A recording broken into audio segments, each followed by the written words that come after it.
बुलढाण्यातील दारूच्या दुकानांमधून लोकप्रिय ओल्ड मॉन्क रम अचानक गायब झाल्याने मद्यप्रेमींमध्ये संभ्रमाचे वातावरण निर्माण झाले आहे। कंपनीने उत्पादन बंद केल्याच्या अफवा पसरल्या असल्या तरी उत्पादन केवळ कमी झाल्याची माहिती समोर आली आहे। लखनौ आणि चेन्नई येथील उत्पादन प्रकल्प बंद झाल्यानंतर सध्या मुख्यतः खोपोली येथूनच ओल्ड मॉन्कचे उत्पादन सुरू आहे।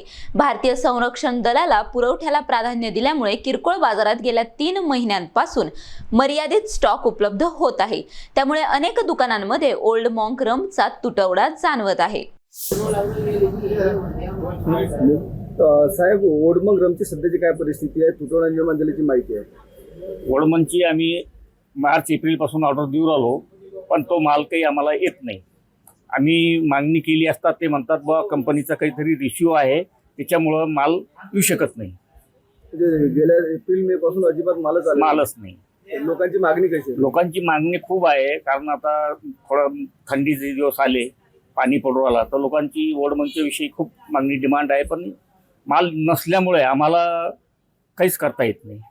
ग्राहकांना